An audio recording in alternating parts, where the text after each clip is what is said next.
Bienvenue dans Écoverte sur Géopolice Télévision avec au sommaire la 30e édition de la conférence des Nations Unies sur le climat, la COP30 qui se tient, vous le savez, du 10 au 21 novembre prochain à Belém. Nous sommes au Brésil, en Amérique latine, et à 3 mois justement de ce rendez-vous planétaire, les acteurs se mobilisent. Et la République démocratique du Congo, pays majeur dans ces domaines de la prévention et de l'écosystème mondial, notamment grâce à ses forêts, ses eaux et sa biodiversité, pourquoi pas sa faune, a déjà dévoilé ses ambitions. Et dans cette édition, nous revenons sur les grandes lignes de la stratégie congolaise dans ce domaine de l'environnement. Un cahier de charge a été publié, c'était la semaine dernière. Mesdames et messieurs, bienvenue dans Écoverte. Merci pour la confiance renouvelée. C'était le jeudi 31 juillet 2025 que le ministre de l'Environnement, Développement durable F. Bazaïba Massoudi avait donné le ton au Centre culturel et artistique pour le pays d'Afrique centrale de Kinshasa en publiant la feuille de route pour la participation de la République démocratique du Congo à ce grand rendez-vous qui se tient justement au Brésil. Il s'agit bien sûr de la 30e édition de la conférence de parties à la Convention cadre des Nations Unies sur les changements climatiques prévus du 10 au 21 novembre prochain au Brésil. Nous sommes à Belém, dans cette ville balnéaire. Et justement, plusieurs acteurs avaient été invités pour que le gouvernement de la RDC puisse dévoiler ses ambitions, donner son cahier de charge. Et dans cette édition, vous suivrez justement ce reportage du ministère de l'Environnement qui revient sur les grandes décisions qui ont été prises et le gouvernement qui a besoin justement de l'accompagnement d'un certain nombre d'acteurs, tant de la société civile que de pouvoir public, pour que les pays puissent avoir justement un cadre normatif, un cadre qui permettrait à ce que la RDC puisse partir avec une nouvelle voie, avec une voie coordonnée pour que les intérêts du pays soient préservés et défendus régulièrement dans ces grands rendez-vous qui se tient au Brésil. Regardez.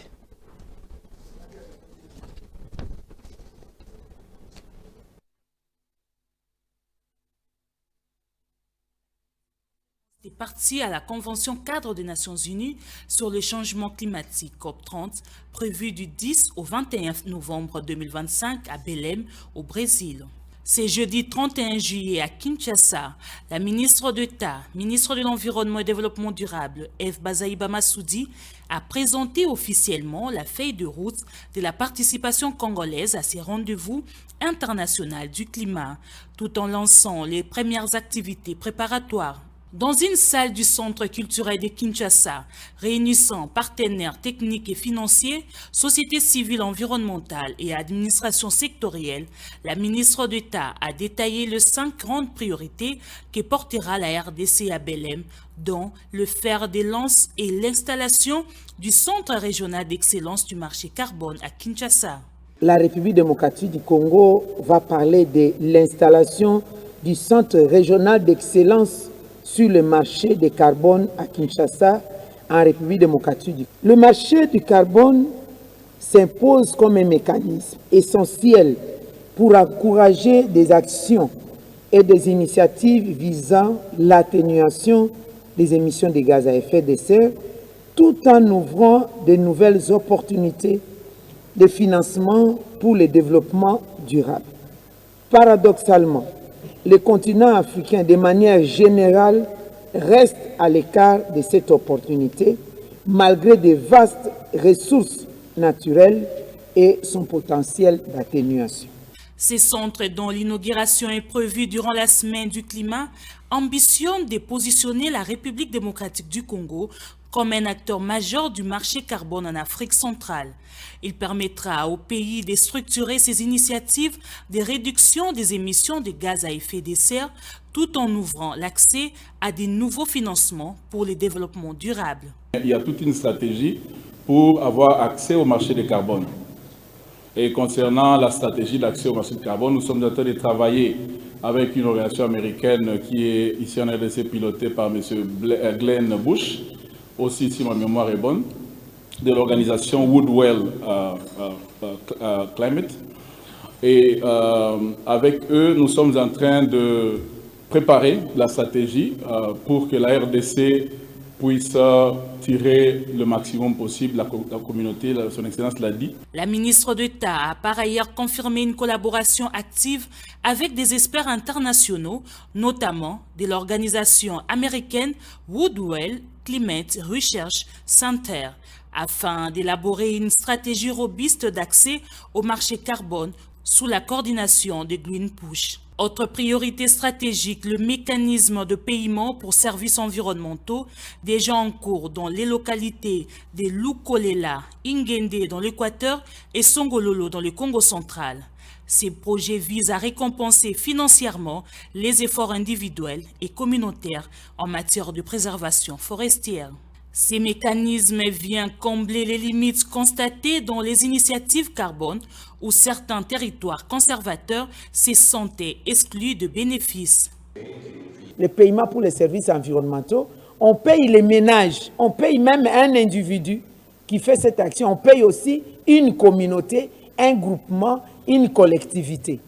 C'est différent un peu de marché carbone. Alors c'est une initiative nouvelle qui encourage la population parce qu'à un moment donné, avec le processus marché carbone, on a eu des conflits par rapport aux aires des projets et aux zones des projets où il y a des groupements qui disent « Nous conservons la forêt ici, vous ne nous donnez rien, il n'y a pas d'action chez nous, mais vous allez vers ceux qui brûlent, ceux qui ont détruit leur forêt, vous leur donnez les moyens pour la restauration, la conservation en vue de la restauration des écosystèmes. » Et du coup, ceux-là se sentaient abandonnés. Alors maintenant, on encourage même ceux-là à continuer leur activité de conservation et chaque jour avec de petits moyens. La RDC entend arriver à Belém avec une délégation unifiée et préparée. Le gouvernement congolais ouvre déjà avec ses partenaires pour harmoniser les positions et éviter toute dissonance lors des négociations. En tant que pays solution, la RDC mise sur son immense bassin forestier pour peser dans les discussions sur la finance climatique et la reconnaissance des efforts de conservation. Nous allons à Belém dans un pays forestier. La RDC, bien sûr, pousse à affirmer qu'on ne peut pas vivre sans les forêts, l'importance des forêts. Donc, on est content que ça aille à Belém. Et justement, Belém est le lieu où nous allons appuyer les négociations pour montrer l'importance des forêts. Et quand on dit importance des forêts, pousser pour la mobilisation des financements. Il ne faut pas oublier quand même que nous sommes dans un cadre des Nations Unies. Nous avons le Nord et le Sud. Nous avons maintenant le changement climatique au milieu. Pour avoir ce financement, il faut le faire à travers le cadre de changement climatique. Et nous avons les solutions à ça en tant que pays solution. La patronne de l'environnement et développement durable a également rappelé que les négociations se font dans un cadre nord-sud où le pays du Sud, détenteur de ressources naturelles, demande des actions concrètes au nord en matière de justice climatique. La RDC ne compte pas faire cavalier seul. Elle prévoit de renforcer sa coalition trilatérale avec le Brésil et l'Indonésie, les 3 plus grands pays forestiers tropicaux du monde. Ensemble, ils comptent faire pression pour une meilleure mobilisation des ressources et une reconnaissance accrue de leur rôle dans l'équilibre écologique mondial. En parallèle, la République démocratique du Congo travaille également à la reconnaissance du crime d'écocide avec l'appui de partenaires judiciaires internationaux. Le pays veut inscrire à l'agenda climatique les atteintes graves à l'environnement avec les pollutions industrielles et les déversements toxiques. Acide sulfurique dans des rivières, c'est toute une communauté qui va s'abreuver là-bas. Il y a des conséquences graves. Non seulement en termes de nombre de la population, mais en termes du temps court et aussi dans la durée. En un laps de temps, vous atteignez tout un peuple, toute une population, et dans la durée, avec des conséquences graves d'avoir pollué, détruit le sol. Jusqu'à la famine, parce qu'un sol détruit, l'agriculture ne peut plus s'organiser. Il doit y avoir un responsable qui doit y répondre. Si c'est une personne morale, la Cour internationale de justice existe en termes d'État. Si c'est une personne physique, c'est la Cour pénale internationale. Donc la RDC est porteuse de cette initiative que nous avons déposée et c'est mis dans la décision 4 qui consacre les priorités de l'Afrique en matière environnementale allant de 2025 à 2027. Avec cette feuille de route, la République démocratique du Congo confirme sa volonté de jouer un rôle central à la COP 30. Forte de ses ressources naturelles et de son engagement, elle compte transformer ces défis environnementaux en levier de développement durable et de leadership climatique mondial. Alors, vous avez compris effectivement les ambitions de la RDC dans ces secteurs de l'environnement et au-delà, les pays qui revendiquent le statut de pays solution, justement, parlent aussi de la nécessité d'instaurer un centre régional d'excellence sur le marché de carbone et non seulement, comme dit ce reportage.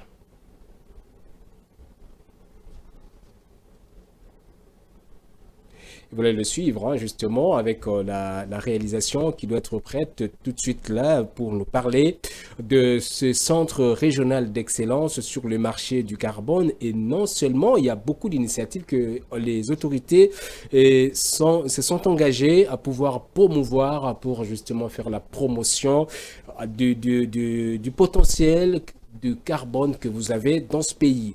On regarde et on revient juste après. Lors de cette rencontre tenue au Centre culturel de Kinshasa, la ministre de l'Environnement et du Développement durable, Eve Bazaiba Massoudi, n'est pas allée par 4 chemins. Au-delà de la création d'un fonds spécial dédié aux forêts tropicales et la mise en place du mécanisme de paiement pour les services environnementaux, le gouvernement congolais préconise l'installation d'un centre spécialisé sur le marché du carbone et les engagements dits 20 ans. En outre, la RDC entend consolider son alliance stratégique avec le Brésil et l'Indonésie, les 3 pays formant un bloc majeur de forêts tropicales mondiales. Parmi les propositions phares, le paiement pour les services environnementaux se veut une alternative complémentaire au marché carbone qui, lui, se concentre principalement sur les zones menacées par la déforestation ou d'autres risques écologiques, alors que le PSE lui permet d'agir même dans les zones où il n'y a pas de danger immédiat, a expliqué le ministre de l'Environnement.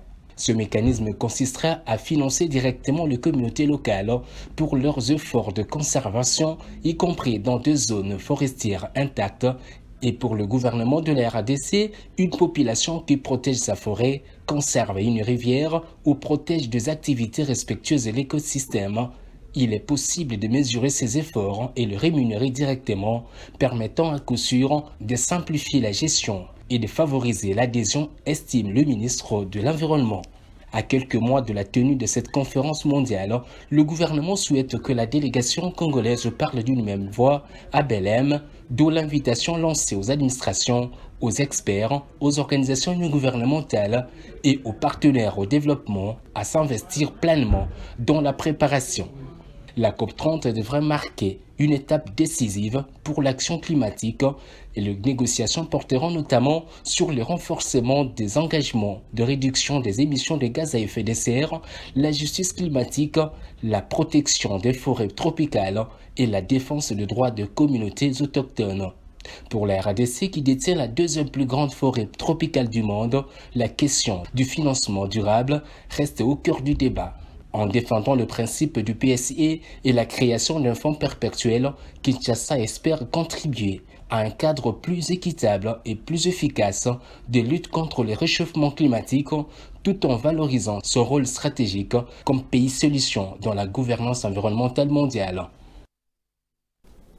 Et tel que vous l'avez suivi, les marchés du carbone qui devient de plus en plus une préoccupation majeure pour la République démocratique du Congo. Vous le savez, le pays s'est doté d'une autorité de régulation du marché carbone dont les animateurs ont été nommés par le chef de l'État, Félix-Antoine Tshisekedi.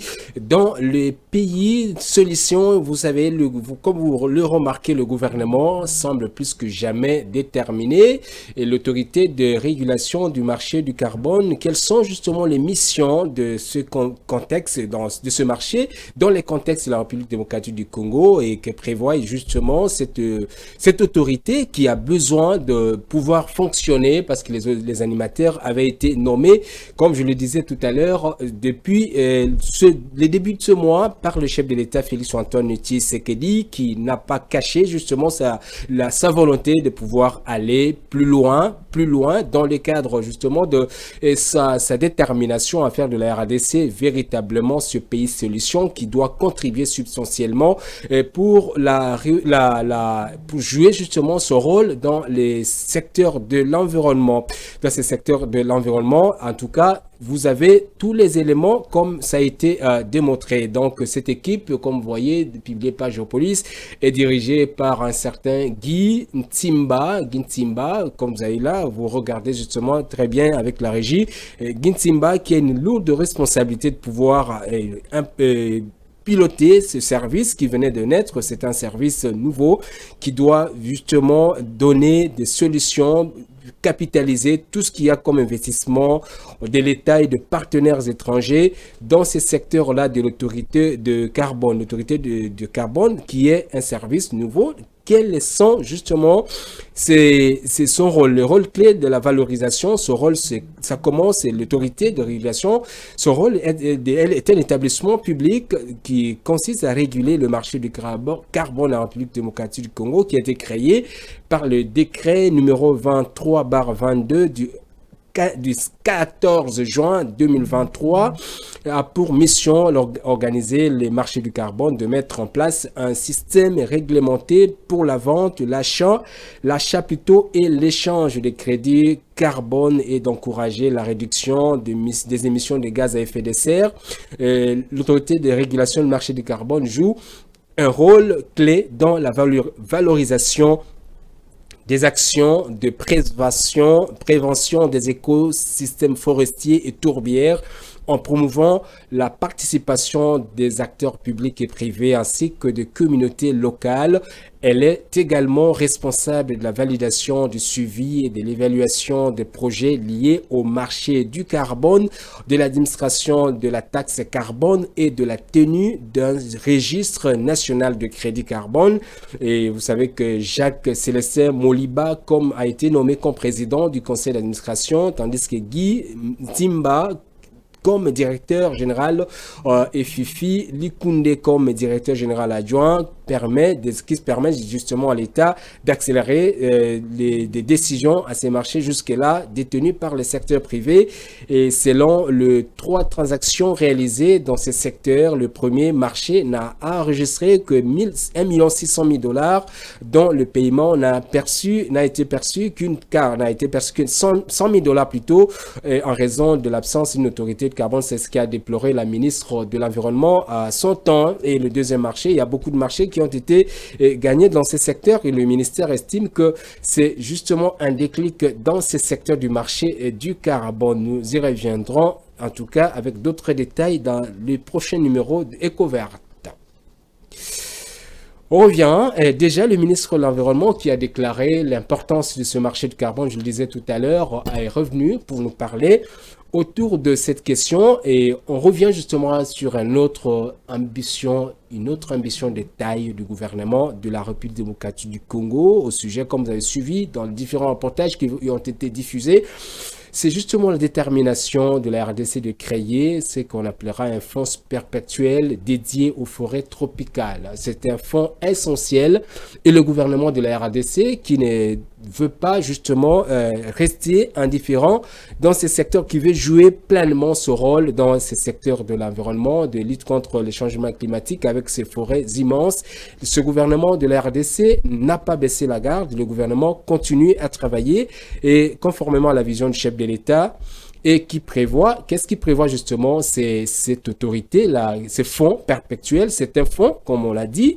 Le fonds, c'est un fonds qui sera dédié aux forêts tropicales et qui est une initiative visant à créer un fonds doté de ressources financières importantes pour conserver les forêts tropicales, notamment en République démocratique du Congo. L'objectif est de mobiliser des fonds pour soutenir les pays qui maintiennent leurs forêts sur pied en récompensant leurs efforts de conservation et de lutte contre la déforestation. Et ce fonds, tel qu'un RDC, va justement aller plus loin pour la lutte contre le changement climatique, le développement durable. Et plus précisément, ces fonds, appelés fonds forestiers, par exemple au Brésil, il y a plus de 250 milliards de dollars américains comme ressources existantes dans ces fonds souverains pour financer la conservation des forêts tropicales. L'idée est de récompenser des pays qui réussissent plutôt à maintenir leurs forêts en loi de fonds en fonction de la superficie de forêt conservée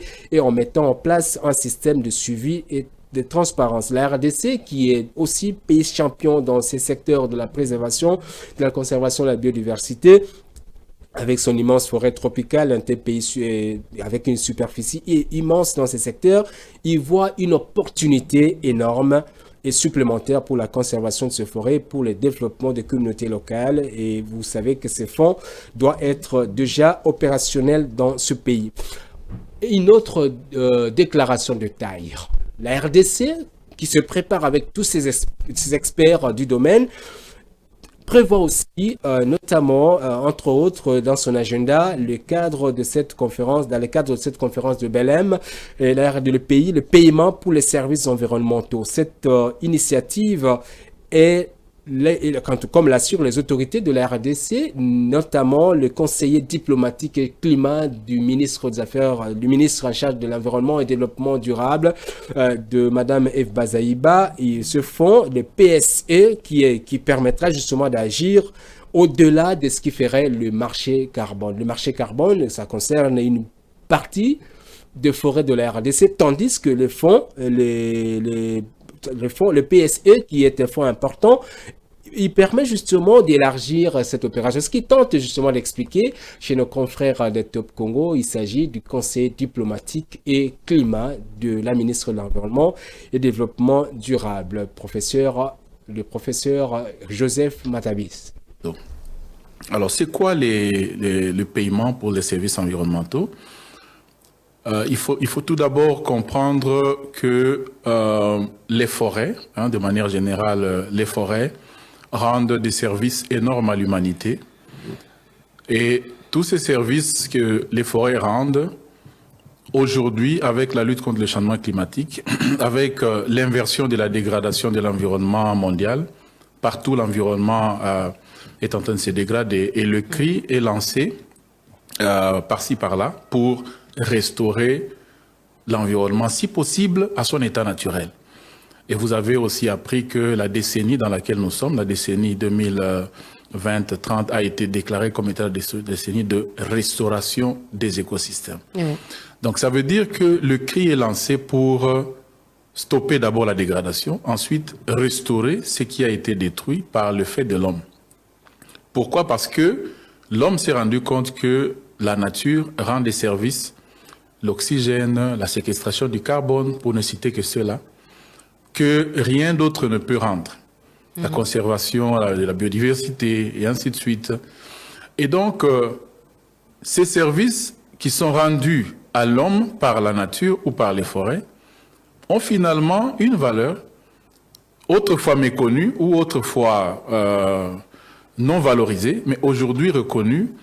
Et à cette valeur, il a été attaché un plaidoyer au niveau international qui fait qu'aujourd'hui, de plus en plus, les pays qui n'ont pas ces ressources, qui n'ont pas ces forêts, mais qui bénéficient des services rendus par ces forêts, sont d'accord de payer quelque chose aux pays ou aux communautés qui ont ces forêts et donc qui rendent ces services à l'humanité.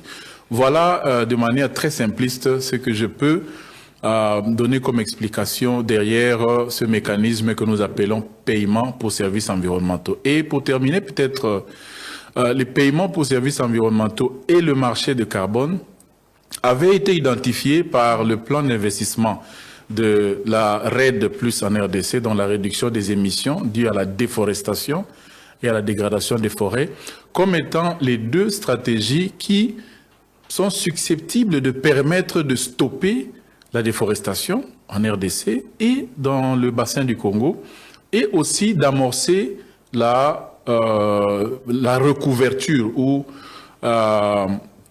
d'amorcer le retour vers le couvert forestier que nous avons perdu, la restauration. Donc, voilà le paiement pour services environnementaux. Quelqu'un payera de l'argent en liquide à quelqu'un d'autre qui est en train de protéger les forêts. Maintenant, il faut aller vers la matérialisation, l'opérationnalisation. Avant, ce n'était même pas dans la pensée des payeurs, mais actuellement, les payeurs ont compris. Je reviens de Londres. J'étais il y a 2 jours encore à Londres. Je suis revenu hier. Et invité, nous étions à 3, les invités de la RDC. Et donc, nous sommes allés porter la voix du pays par rapport au PSCE. Parce que, comme je suis en train de le dire, les pays pollueurs, les pays émetteurs de gaz à effet de serre, se sont décidés qu'ils vont beaucoup plus s'investir dans les PSCE. Les PSCE sont un nouveau mécanisme sur le terrain, alors que d'autres mécanismes, l'aide publique au développement, les financements climatiques, le fonds vert, ainsi de suite, sont déjà par-ci par-là en train de développer des projets ou en train de soutenir les communautés. Et donc, ce qu'il faudra, ce sera une bonne répartition géographique des activités, de manière à ce qu'il n'y ait pas chevauchement. Vous n'avez peut-être pas cité le marché de carbone aussi, donc il y a ça aussi qui est en vue. Donc, une bonne répartition géographique nous permettra d'occuper de manière très efficiente notre espace. Je vais vous donner un exemple. Lorsque vous regardez aux forêts de la RDC, nous avons des forêts qui sont intactes, des forêts qui n'ont jamais été touchées, où personne n'est jamais entré. Et ces forêts-là ne sont pas éligibles pour les marchés de carbone. Je crois que ceux qui connaissent le marché de carbone savent de quoi je parle. Oui. Pour qu'il y ait, pour qu'il y ait paiement en termes de réduction, en termes de contrôle des émissions de gaz à effet de serre, il faut qu'il y ait une menace sur la forêt. Voilà, il s'agissait du conseiller diplomatique de Eve Bazaïba, le professeur Joseph Lungunza Malassi, qui est conseiller diplomatique et climat de la ministre de l'Environnement. Et moi, justement, il s'agit plutôt, les PSC, ce sont des mécanismes visant à rémunérer les acteurs ruraux qui adoptent des pratiques agricoles durables en fonction de résultats obtenus. Ce mécanisme, comme vous le savez, par exemple, soutenu par les outils numériques et de financement adaptés, cherche à préserver les forêts, à améliorer les conditions de vie des populations et à lutter contre la déforestation. En tout cas, les PSC sont des transactions volontaires entre fournisseurs et utilisateurs de services écosystémiques conditionnés à des règles de gestion de ressources naturelles. En RDC, le Fonds national, FONARED par exemple, qui est activement impliqué dans l'opérationnalisation de ce mécanisme. Ce mécanisme vise avec beaucoup, dans son fonctionnement, d'abord le PSC rémunère directement les acteurs ruraux qui adoptent des pratiques agricoles et durables telles que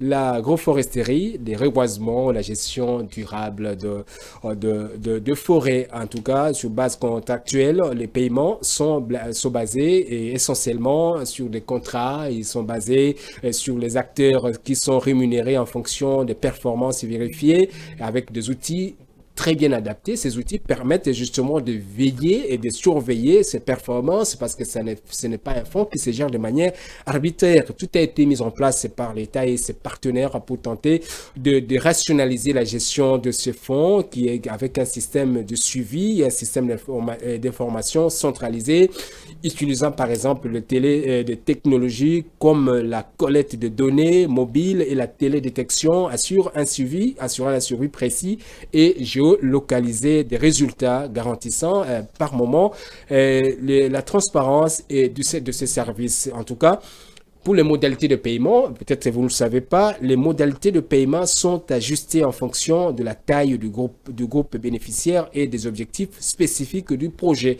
Avec beaucoup d'objectifs, notamment, ça vise la préservation, la réduction de la déforestation et la dégradation de forêts et améliore, par exemple, les conditions de vie des populations et en générant des ressources énormes, des ressources supplémentaires pour les communautés locales et d'améliorer leurs moyens de subsistance. Et le PCE lutte notamment, sont utiles pour atteindre les objectifs nationaux et internationaux de réduction de la déforestation. Il y a beaucoup, les financements les financements sont établis, par exemple, sous base de la mise en œuvre. Le PSC doit tenir compte de mécanismes de sauvegarde pour éviter l'impact négatif sur l'environnement et les populations locales. Avec l'implication des communautés locales, le PSC favorise plus le développement durable dans des différents milieux du pays. Donc, c'est un projet qui est en implémentation dans le pays avec beaucoup plus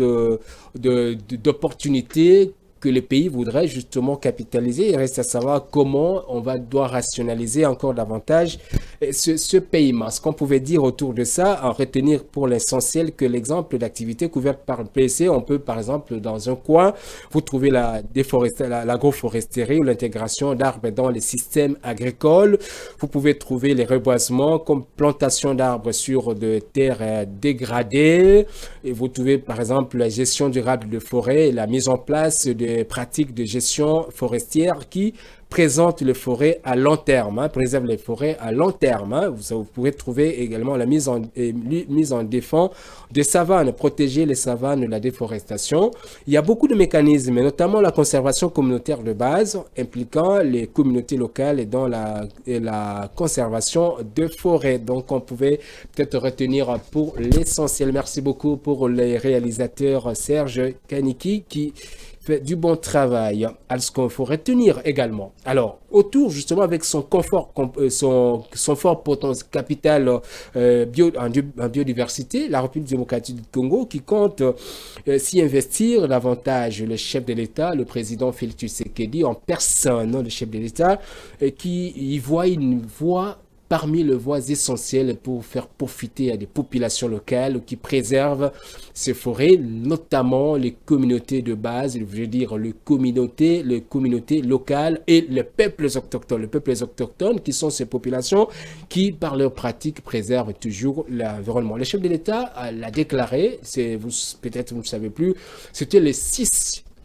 juillet dernier, c'était à l'hôtel Pullman de Kinshasa lors du lancement de la table ronde sur les crédits biodiversité dénommée Crédit Bonobo. C'était une initiative de les eaux d'Anvers, c'est une ONG belge qui travaille au Congo, qui a implémenté ces systèmes à Yokokama, vous savez, Yokokala plutôt, dans la localité de Lusoko. Nous sommes dans la province de la Chuapa, l'ancienne province de l'Équateur, dans les grands Équateurs. Il y a eu beaucoup de délégués qui sont venus d'un peu partout. Le chef de l'État a planté le décor, les ambitions du pays dans ces secteurs-là de la préservation de l'environnement et surtout de la biodiversité. La RDC qui en compte beaucoup, notamment le Capi, les gorilles des montagnes, les bonobos, tout ça, le pays veut tout simplement capitaliser parce que le pays joue un rôle dans les équilibres de l'écosystème mondial. Regardez le président de la République.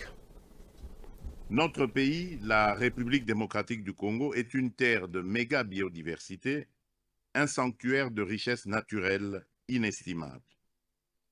Ces ressources, essentielles pour le développement durable de notre nation, nous engagent à une gestion rigoureuse, responsable et équitable au service de la planète, de l'humanité et des générations à venir.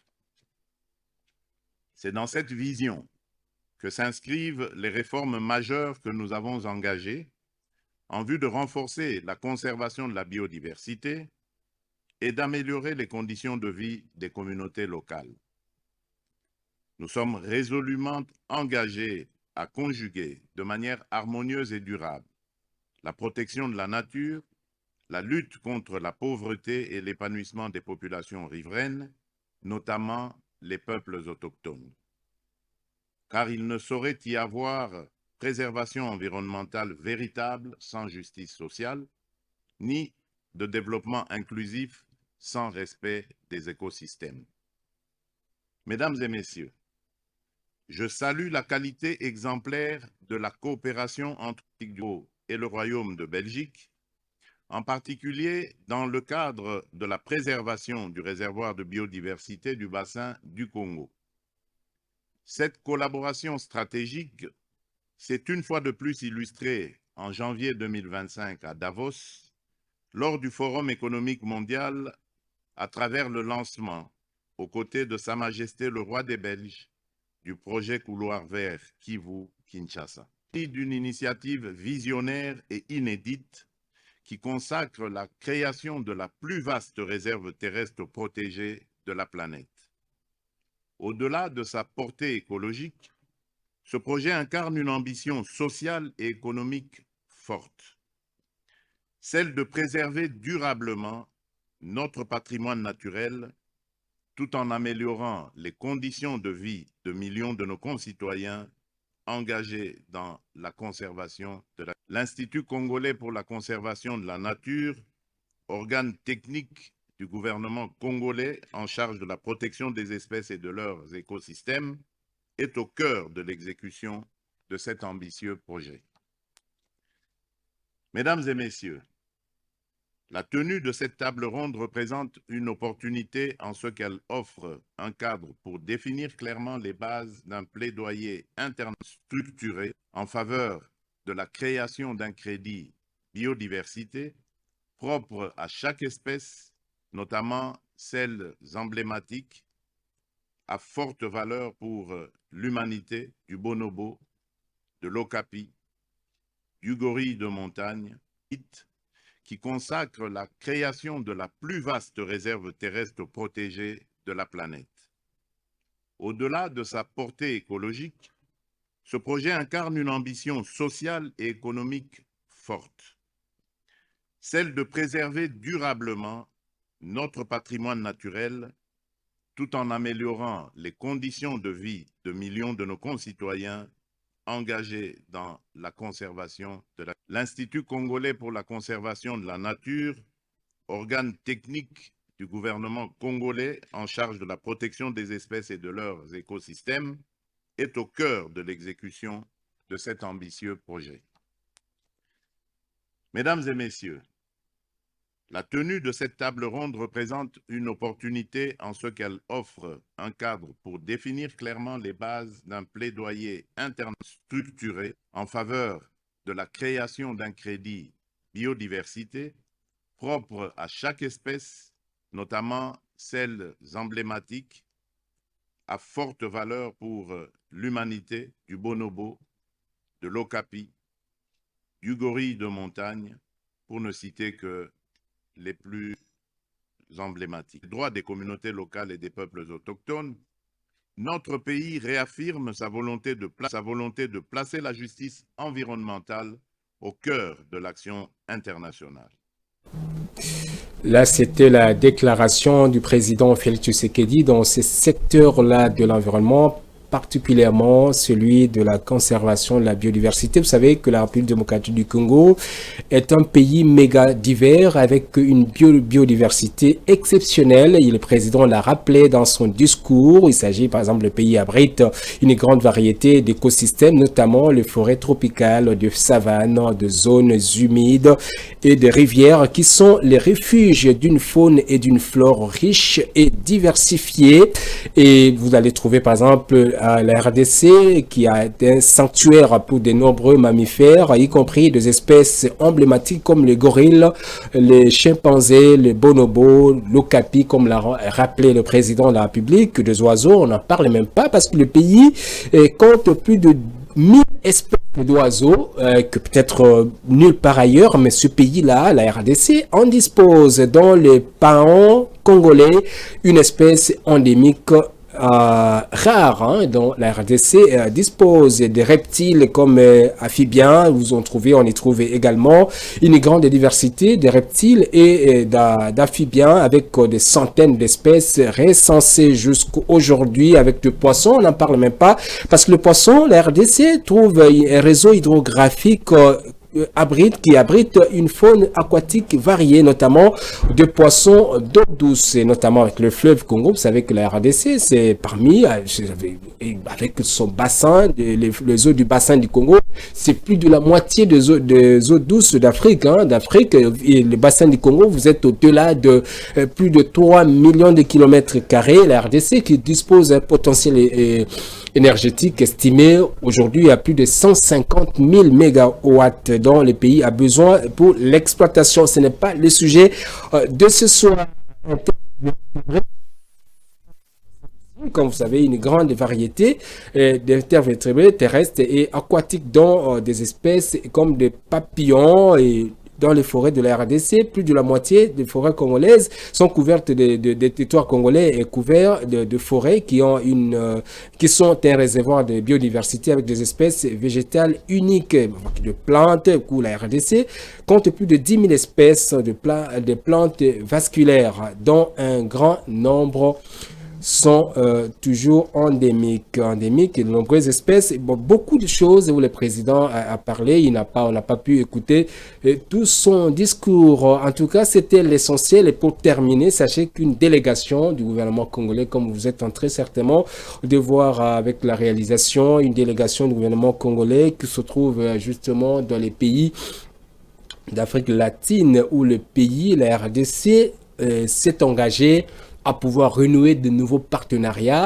avec ce partenaire. Parmi les membres du gouvernement qui sont présents, c'est notamment la ministre de l'Environnement, Eve Bazaïba, qui est là pour parler de l'environnement du pays, les potentiels de la RDC. Vous avez suivi dans l'un des reportages ici comment le pays s'engage à pouvoir renforcer sa coopération bilatérale, notamment avec le Brésil et l'Indonésie, les 3 pays du monde qui ont de forêts tropicales les plus importants de la planète. Et déjà, des accords ont été signés lors de cette mission conduite par Thérèse Kaikwamba Wagner dans le pays, dans cette partie de l'Amérique, du continent américain, je disais du continent de l'Amérique latine.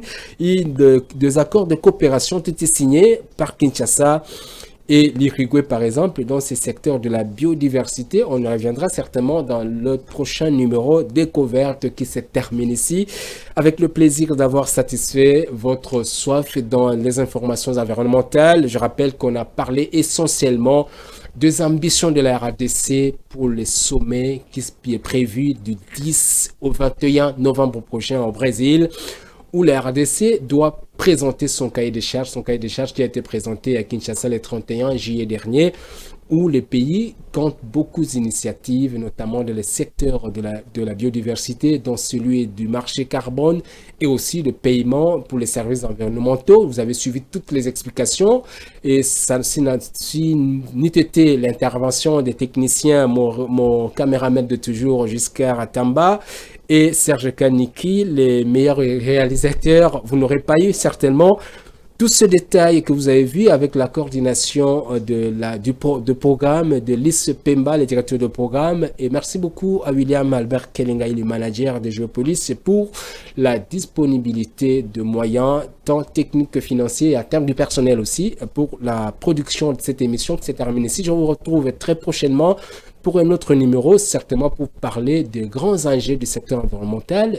Le sujet vous sera communiqué dans nos prochains numéros de l'émission. Merci, à très bientôt.